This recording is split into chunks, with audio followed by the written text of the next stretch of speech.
Hey, good morning to those of you out there on the West Coast. Good afternoon to those of you here on the East Coast. It's a beautiful day. I'm excited about our topic on research, understanding an agency's needs through research, and then becoming a trusted advisor for them. I'm excited about that topic. But before we get started, I'd just like to give a quick little tip, something of value to those showing up early and on time. I really appreciate that. So my tip for today is if you haven't done so already, go take a look on my LinkedIn profile. I posted a post today about how to do business with the Department of Labor. And so we've been doing this trend on providing content that really just makes it so much faster for you to do, ironically, research, outreach, etc. But in there, you'll find, like, I think I put 20 people's names, numbers, and emails to get you into the different parts of Department of Labor. Also, some information about their organization, some org charts, not just at the high level, but like the CIO's org chart, their events that are coming up, long range acquisition. So go ahead and take a look at that. Pretty soon, we're going to be able to put it in a much more consolidated way where you can come to a single page and just keep finding our How to Do Business series out there. But just as a quick thank you for those showing up early and on time, I just wanted to let you know about that. Okay, we're going to rock and roll. So let me turn off my captions here. There we go. And let me share my screen and we're going to get rocking and rolling. Okay, so I think we're good. I'm just switching over to my deck. Today, again, we're going to talk about research and understanding an agency. If you haven't seen me describe this before, there's a 7-step process I created for federal revenue success. I've often heard people talk about the federal market is complex, it's hard or whatever. It's not. It's actually the easiest customer to go after, easier than commercial, state, local, any of that. And the number one reason is because it's a very disciplined customer base, the federal market. It's made up of many different buying customers, but basically it's one big customer in the sense that they operate from the same set of rules. The visibility, the transparency is massive out there. And that's driving into today's topic of research. And I'll get into this in a minute, but my ability to do research on any other type of customer is far less than my ability to do research on federal agencies. So if you haven't seen the 7-step process before, it begins with sales, ironically, or begin with the end in mind. And the end in mind is we want to win more business, so make sales. In order to do that, we must submit winning proposals. In order to submit winning proposals, we need to have slam dunk opportunities in our sales pipeline. The way we hear about slam dunk opportunities are from strategic relationships with federal buyers and teammates. But we can't have any of that unless we pick up the phone and we start calling people to identify the ones that will evolve into strategic relationships. And the way you find people to reach out to is by doing targeting. That's exactly what I just said a second ago about how the Department of Labor, I did this document, this PowerPoint deck out on my profile. And in there are names, numbers, and emails. Well, that's targeting. There's 20 people you could call into DOL to get you started. But all of that is enabled by research. Research is the foundation to the 7-step process. And research, you can almost say that it feeds into each one of these steps as you move forward. And I'll talk about that as we go through. As I describe in today's training, what research really is, what it means when I say do research in federal sales. Why do research? I want to talk about why it's important to do research in federal sales as part of your regular activity. I'm going to talk a little bit about when you can do research, where you can do research, the tools, and then how to do research. I really want you to walk away from today's training going, okay, I'm going to be able to do research as well as anybody out there. So if you don't know who I am, my name is Neil McDonald. I want to welcome you to my federal sales training where I provide tips for success in the federal market. I spent 20 years as a small business owner in the federal market. And since 2018, I've been teaching people like you that government contracting is not a secret. It's just a process. When we follow a process A to Z, we're going to have repeatable, predictable results. That, ironically, is what I said right here. Right here is the process for success out there. Do me a favor, put your company name into the chat, 2 or 3 words that tell us what you sell. I just did a recommendation for somebody the other day purely based on the fact that they put in their information in the chat. I was like, oh, you're looking for this type of person. And I was able to make the introduction, right? There's no Neil gets in the way or anybody gets in the way. to be part of that. It's the ability for us to just make introductions. And I want you to build your community here. As I'm doing the training, the chat really is your community to start identifying new people you might want to build relationships with, right? And that's letting them know you're open to connections on LinkedIn. Okay, I got a lot to talk about, and I'm going to go really fast. Take screenshots if you want. The replay will be available later. Let's begin with what research is in federal sales. Fundamentally, what I say is that when you do research properly, you're going to know a federal agency better than anyone. I mean, anyone in the agency, let alone anybody outside the agency. Think about this for a second. If you have somebody who's in the Navy and they're on a ship somewhere, well, they know that ship, and maybe they know NAVC, where ships are, or the different commands that they're at, but they don't know the whole Navy. They don't know Naval Surface Warfare Center in Crane, Indiana, that's sitting out there, right? And so when you do research, you're really going to be able to understand the entire agency better than anybody else. You're going to map out an agency's organizational structure, not just at the top level, but as you come down. So going with the Navy, think about this, that the Navy begins with the Department of Defense, and then it goes into the Department of Navy, which is the Navy and the Marine Corps. Then it goes into the U.S. Navy. And then below that, you have the Naval Sea Systems Command. And below that, you have the Naval Surface Warfare Centers. And below that, you have Naval Surface Warfare Center Crane, which I just mentioned a minute ago. And I think they have like a $9 billion spend, 5 or 6 levels down. When you do research, you'll be able to begin to understand all those different offices, subordinate commands, et cetera, and decide which ones to go after. Third thing about what research is, it's understanding the agency's mission, their vision, the commander's intent, it sometimes is called as well. You're together with that, when you understand their mission and the vision, you also understand who your customer serves, right? And I'm going to talk about why it's important to do what research is, but you want to know, who is your customer serving, right? Are they serving themselves? Are they serving a downstream need? Like, for example, in the Army, they're serving the soldiers. Number 5, you're understanding their goals, their objectives, their action items. What are their annual and 5-year strategic goals? What are the objectives that they're trying to meet for each one of those goals? And each one of those objectives tends to have action items, and all of them have offices or people aligned to it to say, hey, your job is to champion this objective through to success. Learning that is what happens when you do research. On the flip side, you also understand their challenges and their pain points, right? If goals and objectives are their needs, challenges and pain points are these things that are driving them nuts, these things that they need to address in order to be able to execute on their mission more effectively. And so you want to understand their challenges, and you'll do this through conversations, et cetera, but I'm going to show you how you can do it just by doing research. Number 7, you want to know their accomplishments. And the reason this is really important is, like, if you look back at FY 2022, which is the last fiscal year any agency would do a report on, because it usually takes them 3 to 6 months. If you look back at that, then you're looking at things they're proud of, right? Hey, we accomplished this, we accomplished this. If I stick with the Navy for a minute, the Navy talks about how they've been rolling over to Flank Speed and Microsoft 365, moving people off of on-prem type tools to cloud-based tools. And that's a huge thing they've accomplished and they're very proud about.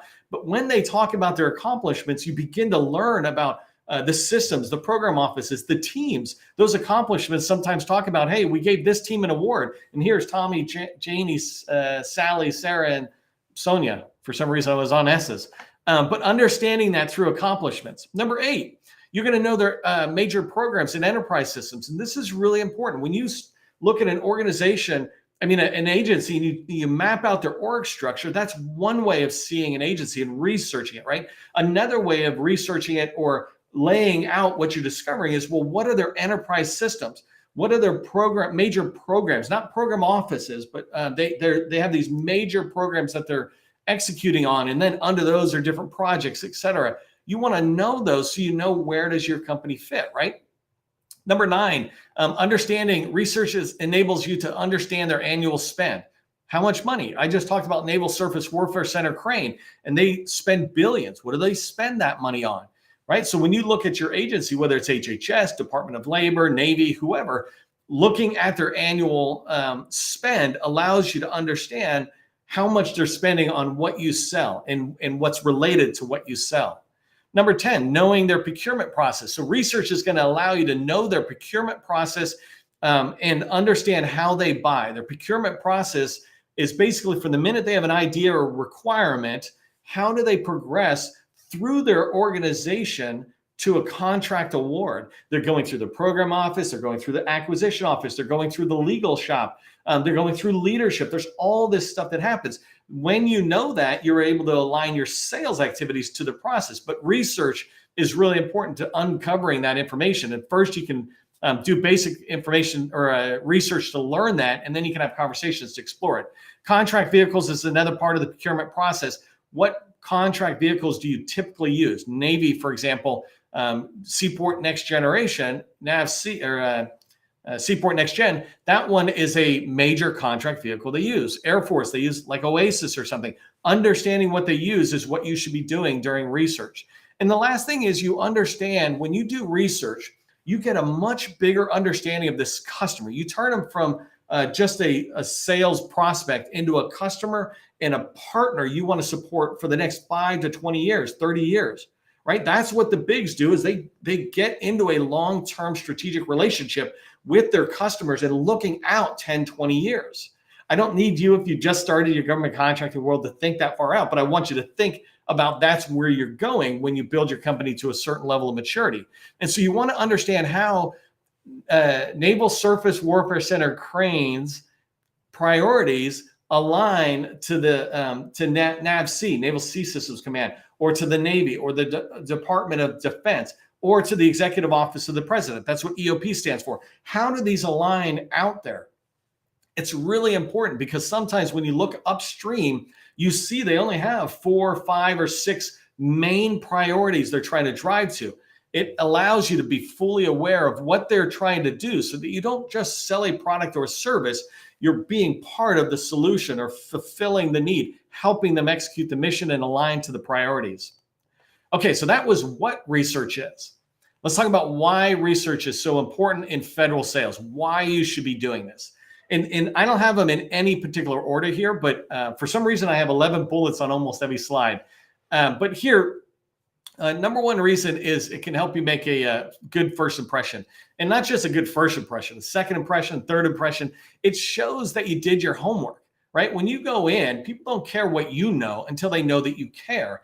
And when you have done your homework, when the things you say and the questions you ask make it very obvious that you did your research, you're going to make a good first impression, second impression, third impression, right? They want to see that over and over again. Number 3, it enables you to reduce risk in their eyes. And so if Lockheed Martin or Booz Allen walks in, no customer is looking at them going, they're a risk. But small businesses, when we walk in, there's this prejudice, bias against small businesses to a degree. If they don't know you, if they don't know us, there's a level of bias against us. But when we do our research and then we begin to have these conversations based on the things we have learned through research, it enables us to reduce our risk in their eyes, because they see us as somebody who gets them. They see that we've got the experience in there, et cetera. So every single second that you're talking to a new customer, you're trying to reduce that risk in their eyes, so they stop seeing you as a risk and they start seeing you as a trusted advisor. Number 4, right? Research is really important because it helps you speak their language. Don't go into the Navy speaking the Coast Guard language or the Department of Labor language. Don't go into the Department of Education talking about KOs. KO, contracting officer, is a Department of Defense term. In the civilian side, Department of Education, we call them COs, contracting officers, right? So understanding the language, and that's just one thing, right? Imagine if you begin to understand, how do they talk about technology? How do they talk about construction or program management, project management? Speaking their language, the ability to speak their language comes from the research. And that's really important, because it, again, goes to that first impression, reducing risk, helping people know, like, and trust you. They begin to like you when you speak their language. Number 5, it empowers you to shift authority to yourself. When we walk into a meeting, more often than not, our authority is a little bit, sometimes feel subordinate. If we didn't do research and we're just walking in to meet with a small business specialist, contracting officer, or a program office, and we didn't do any research, well, we're subordinate to them. But if we've done some basic research, then we're on equal levels. If we've really done good research and good planning before the meeting, then we shift the authority to ourselves. We shifted. We're not in charge or anything. They just look to us now upwards. They look at us. They look up to us as a trusted advisor. When you do your research, you're able to ask questions. I was able to do this with an intern by teaching them how to do research, and within 60 days, they were able to have meetings by themselves with KOs and have the authority shift so much to the point where the KO was asking them how they were learning so much about their organization. They stopped looking at him as a junior person in there, and they just started having a conversation, right? That's not where sales happens, but it's where sales begins. Number 6, positively impacts your capture and proposal efforts. When you do research, you know so much more about the opportunities you're pursuing and that you're going to write proposals for. You're able to bring more information to the proposal writer, say, hey, this is the chief challenges. This is what they care about. When you do research and you understand some of those challenges and pains for capture, it enables you to ask even more pressing questions about their problems or about potential solutions you're going to bring. That comes from researching and understanding that agency and their objectives, their pain points, et cetera. Number 7, and this goes back to that last bullet on what it is. Research enables you to align your offering to the mission and need that the customer has. And what this means is you don't just say, hey, I have a car, for example, or I have a bus. No, you're aligning it to what they're trying to do. I'm trying to get a bunch of soldiers from here to there, and I need them to be able to carry heavy equipment. One of the biggest lessons I learned when I was in the Rangers in the Army a long time ago was that the Jeeps that we used to drive really fast and try to jump over hills or something, somebody senior taught us that, look, Junior, the whole point of a Jeep is not to go fast or to get us anywhere fast. It's to enable us to carry more equipment and weapons to where we're going. And it's the same thing about when you think about what you have, let's say a Jeep, do I want to go fast or are they just trying to get more equipment somewhere? Aligning what you offer to their needs and to their mission really is an important part of research. Number 8, this goes back to capture, right? And asking spin questions, and this is a sales methodology, but you can ask better questions and stronger questions of the customer when you go into meetings. Spin selling, spin questions stands for situation, problem, implication, and needs payoff. And the idea is situation questions are factual questions. Need payoff are about, hey, if we gave you this solution, how would it benefit you? But really the two that you want to pay attention to are problem questions and implication questions. The problem we have is sometimes we have brownouts. That's kind of tough on the people who are managing the facility. They probably get yelled at. That's their problem. And now we want to explore that further. And so we're going to ask implication questions. And implication questions are about what's the consequence of the power being out. Well, a lot of these different programs and offices within our agency can't do their job. Cool. Who do they support? Well, they support the soldier and the federal agents. Oh, so they can't do the job, right? All this downstream stuff. But the way I know this downstream stuff in order to be able to ask these questions is through research. I understand the organization. I understand who the customer is they serve. So all that research activity that I said, what is research, comes back into these spin questions. Number 9, research provides the guidance for the targeting phase. So I showed you there's research, and the second step of the 7-step process for federal revenue success is targeting. Targeting is about finding the right people, names, numbers, emails, et cetera. And so research begins to help you by finding org charts, and now you see office names, and you can use that to go find research on the particular office names. Sometimes you find an org chart and it has names on it, right? And so when you do research, you start finding the people in the offices that you can then start trying to find phone numbers, et cetera. And targeting is about finding the phone number and email, really. The names are coming through research generally. Okay, so number 10, so this one's a kind of a different kind.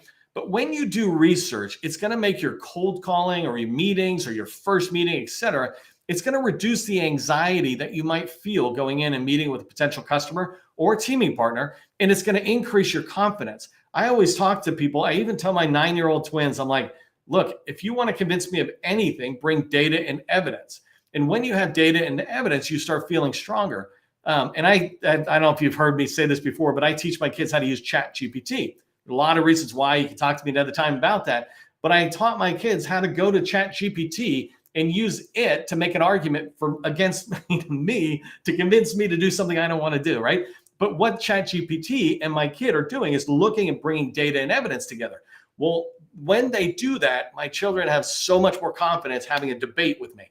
Not to put us in the same level of kids and ChatGPT, but it's the same thing when we go into a meeting. If we have no knowledge, if we haven't researched, our anxiety is high. We're feeling like we're going to get called out. We don't know what we're talking about. We don't know what's important to them. But if we do research, now I can come in and go, hey, I want to talk about this and this and this. You're in control of that meeting.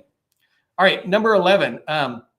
On why to do research, right? Research increases your company's attractiveness as a teaming partner. I've been talking primarily about how research helps you when you're going into an agency and you're talking to federal buyers, et cetera. Well, in this particular case, I want to talk about teaming partners. I don't know if you've ever gone into a large prime, and for those large primes, they need to learn this lesson. But one of the biggest problems large prime contractors have is they bring this level of arrogance down to small businesses. And so they start peppering you with questions. The worst question somebody might get as a small business is, well, how many people do you have? Who do you know in the particular agency? These kind of things are really insulting and very insensitive questions. But you can counter that by doing research on target agencies where you're coming in saying, hey, I know about these people. I want to talk about this. You start driving the conversation in the direction you want towards something that teammate might be interested in. Small businesses might also be interested in talking to you, right? So it's not just larges. Larges are just the brutal ones to smalls. But anyways, the point is when you sit there and have good agency knowledge, when you come in and say, hey, I was doing research, really understanding how PEO Digital is now broken in this way. For years, it had been organized this way, and now it's organized this way, and we're going after this particular opportunity. I'd like to talk to you about that. Then they're not going to ask you any questions. They're going to be focused on what you're talking about, and your attractiveness goes up because they see you as a contributor to winning instead of somebody who comes in and says, hey, you've got a contract and I'd like a part of it, if that makes sense. So when you know what you're talking about, when you've done research and you have data and information and evidence bringing into a conversation, like with a teaming partner, that's going to increase your company's attractiveness. So let's talk about when you should do research.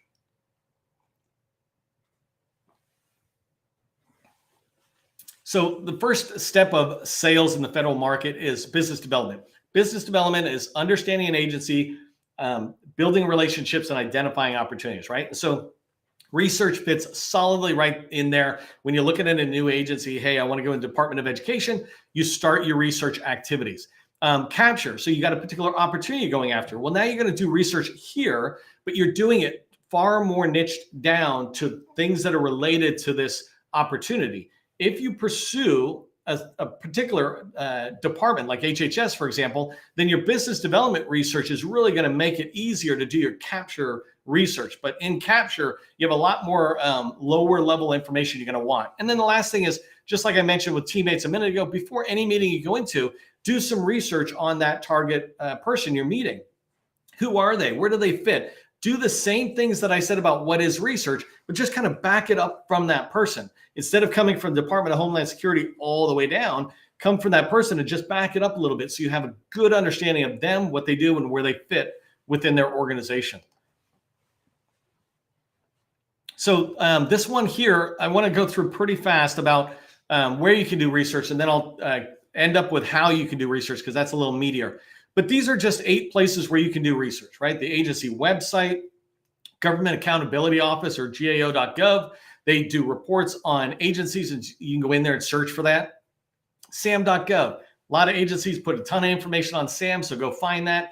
I'll talk about that in a minute. And I've had whole separate videos on that, by the way, on how to do that research. USA Spending and FPDS. Going in there, you'll be able to do research and understand different aspects of an agency. As you're doing all those parts of what is research, each one of these is just lending to it. Conferences. One of my favorite conferences, and I recently shared something about them, is the Air Force Association's Air Force Conference, right? And they had it, the last one I went to, I think was in Florida. But they're a great organization. You go down there, this is not a small business conference, which I generally don't like attending. This is an Air Force conference. So they're talking about their needs. I want to go to their conference so I can learn about their goals, their needs, their challenges. And down there, you'll hear them talking about it, and they'll get kind of candid on the stage.